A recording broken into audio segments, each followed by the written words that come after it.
Hello everyone, आप सभी का वेलकम मेरे यूट्यूब चैनल में। आज आपको सामने दिखाई दे रहा है वही आज का topic section 7 transfer of property act का section 7। Transfer of property act का सेक्शन 7 भी इम्पॉर्टेंट है, लेकिन जितना सेक्शन 6 इम्पॉर्टेंट है उतना नहीं। हालांकि ये बहुत आसान सेक्शन है, इसीलिए इसको पढ़ लेने में ही भलाई है और गो थ्रू तो आपको करना ही होगा। तो ये इम्पॉर्टेंट तो है ही और बिल्कुल आसान है और बहुत आसानी से समझ में आपको आ ही जाएगा। तो जितना कि आसानी से सेक्शन 4 हमने समझा, उससे कहीं ज्यादा आसानी से आपको ये समझ में आ जाएगा। बस कुछ प्रोविजन, कुछ पॉइंट जो है वो दिमाग में रखने के हैं। बोल रहा है कि अंतरण करने के लिए सक्षम व्यक्ति। सेक्शन 7 में ये बात की गई है कि ट्रांसफर कौन कौन कर सकता है, कौन इस काबिल है कि एक संपत्ति दूसरे को अंतरित कर सके या अंतरण कर सके संपत्ति का, या किसी को दे सके। तो इस लाइन को पढ़ने से पता चलता है ना कि हर व्यक्ति संपत्ति का अंतरण नहीं कर सकता।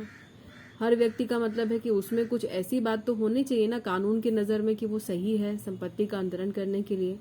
तो बेयर एक्ट की लाइन में नहीं पढ़ूंगी, बुक की लाइन भी मैं नहीं पढ़ने वाली हूँ।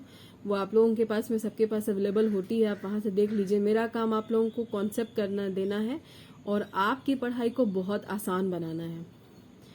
तो सेक्शन 7 में उन लोगों के बारे में चर्चा की गई है जो संपत्ति का अंतरण कर सकते हैं, लेकिन हर कोई तो नहीं कर सकता। अब कौन कर सकता है, इसके लिए भी कुछ पॉइंट्स होंगे। तो संपत्ति का अंतरण हर वो व्यक्ति कर सकता है जो संविदा करने के लिए सक्षम हो, यानी कॉम्पिटेंट हो कॉन्ट्रैक्ट करने के लिए। मैंने आपको पहले ही बता दिया था कि कॉन्ट्रैक्ट एक्ट के बिना टीपी एक्ट कुछ भी नहीं है। कि जब भी आप संपत्ति का अंतरण करते हैं तो आप ऐसे ही मुंह जबानी नहीं कर सकते, हवा में नहीं कर सकते। आपको पेपर तैयार करने ही होंगे और पेपर में कॉन्ट्रैक्ट होना ही होना है। तो यहाँ पर यही बोला जा रहा है कि हर वो व्यक्ति जो संविदा करने के लिए सक्षम है, इसका मतलब है कि जो कॉन्ट्रैक्ट करने के काबिल है। अब कॉन्ट्रैक्ट करने के काबिल कौन है, आप अगर थोड़ा सा दिमाग अपना दौड़ाएं तो आपको कॉन्ट्रैक्ट एक्ट का सेक्शन 11 याद आएगा। सेक्शन 11 में कहा गया है कि हर वो व्यक्ति संविदा करने के लिए सक्षम है जिसने अपनी मेजोरिटी की एज कंप्लीट कर ली है, यानी कि 18 इयर्स, जो कि साउंड माइंड है, यानी कि दिमाग से सही है, पागल नहीं है, और अपने द्वारा किए गए अंतरण या अपने द्वारा किए गए संविदा के परिणामों को, विधिक परिणामों को समझने के लिए कि उसके कॉन्ट्रैक्ट करने के बाद उसका क्या प्रभाव होगा, उसके लीगल इंसिडेंट्स क्या होंगे, उसको समझने के लिए वो बिल्कुल सक्षम हो, उसको पता है कि वो क्या कर रहा है। यही है, किसी विधि ने यानी कि किसी कानून ने उसको संविदा करने के लिए अयोग्य घोषित नहीं किया हो, यानी कि वो काबिल हो और कानून ही उसको ये काबिलियत दे रहा है कि उसके अंदर ये काबिलियत है। कोई भी कानून ऐसा नहीं होना चाहिए जिसने उसको इनकम्पिटेंट घोषित कर दिया है, इनकम्पिटेंट डिक्लेयर कर दिया है संविदा करने के लिए। तो जो भी पॉइंट्स मैं आपको समझा रही हूँ वो आपको नीचे लिखा हुआ दिख रहा है। चाहे वो स्त्री हो या पुरुष हो, कोई भी संविदा कर सकता है, लेकिन कुछ जो है बातें जरूरी हैं उनमें कॉन्ट्रैक्ट करने के लिए। तो ये शॉर्ट नोट्स है एक अपने सहूलियत के लिए, क्योंकि कानून की किताबें पढ़ते समय बहुत लोगों को यही नहीं पता होता है कि क्या पढ़ना है और क्या छोड़ना है। सारी किताबें पढ़ते चले जाते हैं और पता चल रहा है कि असलियत जो पढ़ने की वही हम भूल जा रहे हैं।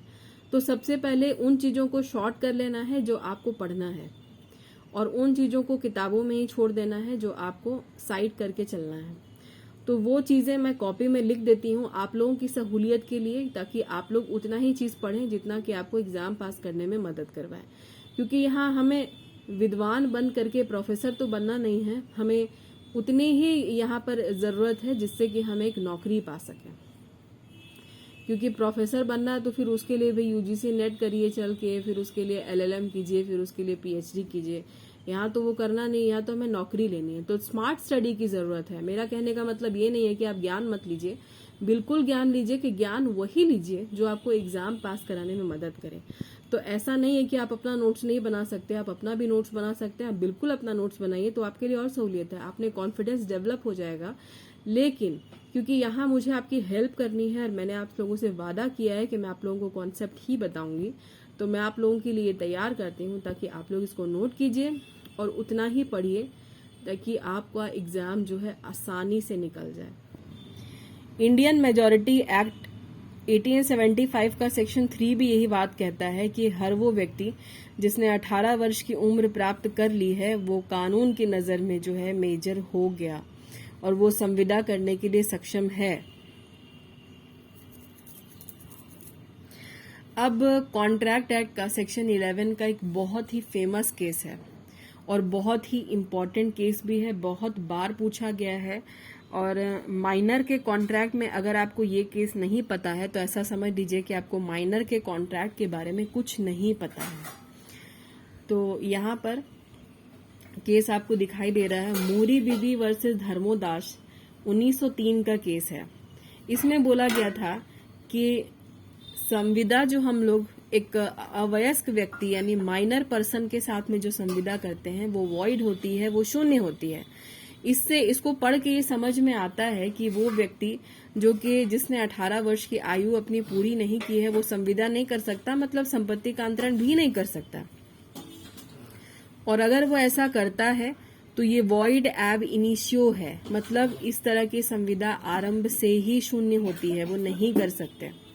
तो ये तो हो गया एज ऑफ मेजॉरिटी सेक्शन 11 उधर कॉन्ट्रैक्ट का, और यहाँ पर आपका ट्रांसफर ऑफ प्रॉपर्टी एक्ट का सेक्शन 7।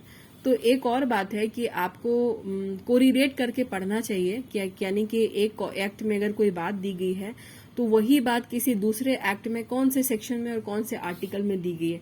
इससे क्या होता है, आपकी नॉलेज बढ़ती है और आप लोग जब इंटरव्यू में पहुंचेंगे तो वहां पे आप लोगों को ये चीज बहुत काम देगी। अगर आप इंटरव्यूअर्स के सामने कहेंगे ये सारी बातें, बताएंगे कि ये इस चीज को यहाँ भी डिफाइन किया गया, उस चीज को वहां भी डिफाइन किया गया है, तो इससे पता चलता है कि आपने सच में बहुत अच्छी पढ़ाई की है। और दूसरा, प्रीलिम्स के एग्जाम में भी आपको ये फायदा करता है और मेंस के भी एग्जाम में, क्योंकि प्रीलिम्स के एग्जाम में ऐसा क्वेश्चन पूछ लेता है।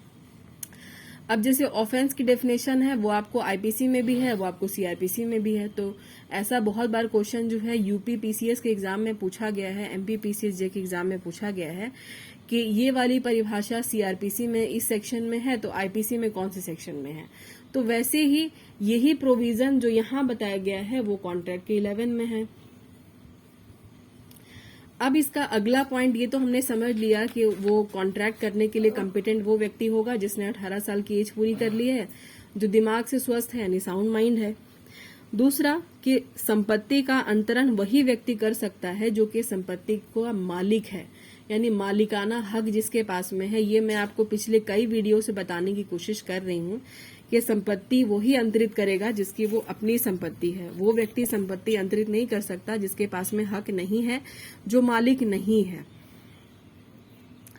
हाँ, लेकिन एक बात और भी बताते चली आ रही हूँ मैं साथ में, जो कि इसमें भी है कि अगर मालिक संपत्ति का अंतरण नहीं करता है तो कोई और अगर करता है तो मालिक ने ही उसको ये ऑथोरिटी दी है कि वो ऐसा अंतरण करे, यानी ओनर खुद ही इस तरह के राइट्स किसी और को देता है। जैसे अपने एजेंट को दे सकता है, अपने स्टाफ को दे सकता है, अपने लीगल रिप्रेजेंटेटिव को दे सकता है। ऐसे राइट्स वो अगर खुद किसी को देता है इस तरह की अथॉरिटी, तो वहां पर यह अंतरण मान्य है, इस तरह का अंतरण विधि मान्य है। तो या तो मालिक खुद अपनी संपत्ति का अंतरण करे या वो वैसे व्यक्ति से करवाए जिसको करने का उसने खुद ने अधिकार सौंपा, यानी मालिक ने खुद ने ये अधिकार दूसरे व्यक्ति को दिया है कि वो उसके बिहाफ में किसी प्रॉपर्टी को ट्रांसफर करे। और ये जो ट्रांसफर होता है वो चाहे तो पूरी तरीके से भी कर सकते हैं या आधा भी कर सकते हैं, यानी हम चाहें तो अपनी प्रॉपर्टी एब्सोल्यूट किसी को पूरी तरीके से दे सकते हैं या कंडीशन लगा के भी दे सकते हैं। एब्सोल्यूट ट्रांसफर और कंडीशनल ट्रांसफर की चर्चा मैंने आपको पहले ही कर दी है, वो आप मेरे पुराने वीडियो में सेक्शन 5 में जाके अच्छे से देख सकते हैं। आपको अगर आप लोगों ने नहीं देखा है सेक्शन 5 तो प्लीज आप इसको पढ़ने के पहले सेक्शन 5 को जरूर देखें ताकि ये आपको और आसानी से समझ में आ जाए।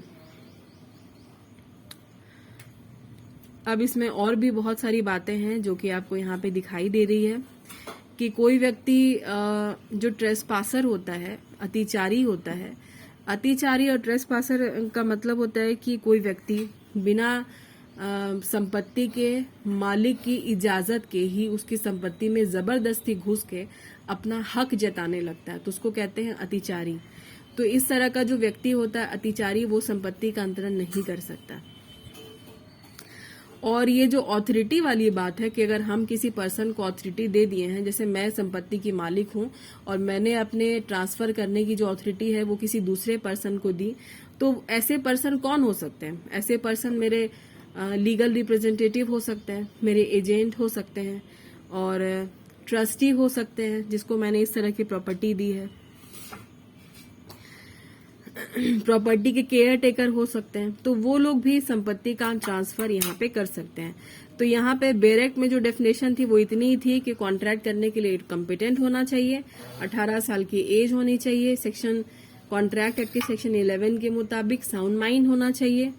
दूसरा, ट्रांसफर करने का हक उसके पास में होना चाहिए, यानी कि वो मालिक होना चाहिए। अगर ट्रांसफर करने का हक उसने किसी और को दे दिया, अथॉरिटी अगर किसी और के पास है तो वो भी कर सकता है। और अगर वो चाहे तो एब्सोल्यूट ट्रांसफर भी कर सकता है, पूरी तरीके से अपना हक दे सकता है, या सिर्फ पोजीशन भी दे सकता है, कंडीशनल ट्रांसफर भी कर सकता है। माइनर के साथ में किया गया कॉन्ट्रैक्ट वॉइड एब इनिशियो होता है, यानी प्रारंभ से ही शून्य होता है। तो माइनर कॉन्ट्रैक्ट का कॉन्ट्रैक्ट जब नहीं कर सकता तो ट्रांसफर भी नहीं कर सकता। तो सेक्शन 7 में इतनी ही बातें हैं। हाँ, एक और बात कि अगर कोई लॉ में किसी लॉ में किसी व्यक्ति को अयोग्य घोषित कर दिया है संपत्ति का अंतरण करने से, तो वो भी नहीं कर सकता। अयोग्यता का मतलब होता है कोई व्यक्ति जिसको दिवालिया घोषित कर दिया गया है, या फिर कोई व्यक्ति आपका विदेशी शत्रु है। विदेशी शत्रु जब आपके देश का युद्ध किसी दूसरे देश के साथ में चलने लगा तो वहां का हर एक नागरिक आपका विदेशी शत्रु हो गया। तो उस दौरान उस व्यक्ति से आप संविदा नहीं कर सकते, प्रॉपर्टी का लेन देन नहीं कर सकते। जब आपके देश का जो युद्ध है दूसरे देश के साथ में चल रहा है, दोनों की दुश्मनी हो गई है, तो उस दौरान ना ही हम संपत्ति का अंतरण कर सकते हैं, ना ही उनके साथ कोई कॉन्ट्रैक्ट कर सकते हैं। तो वैसे व्यक्ति जो अयोग्य घोषित हो गए हैं, दिवालिया हो चुके हैं, विदेशी शत्रु हैं, वो संपत्ति का अंतरण यहाँ पर नहीं कर सकते। सेक्शन 7 में बस इतना ही है, ये बहुत आसान है। उम्मीद करती हूँ कि आपको मेरा आज का लेक्चर बहुत पसंद आया होगा। पसंद आए तो प्लीज कमेंट करके आप मुझे बताइए। मेरे चैनल को अच्छा लगे, मन करे पढ़ने का, आप सच में सिविल जज, एपीओ या एडीजे बनना चाहते हैं तो आप मेरे चैनल को लाइक कीजिए, दूसरों को जिनको इसकी जरूरत है उनको शेयर कीजिए, सब्सक्राइब कीजिए और बेल आइकन जरूर प्रेस कीजिए, ताकि मेरे वीडियो जो है आपको समय समय पर अपडेट्स देते रहेंगे। और अगर नहीं मन करे तो सब्सक्राइब बिल्कुल मत कीजिए, लेकिन शेयर जरूर कीजिए। आप सब अपना ध्यान रखिए। मिलते हैं अगले लेक्चर के साथ में, अगले सेक्शन के साथ में। Bye bye.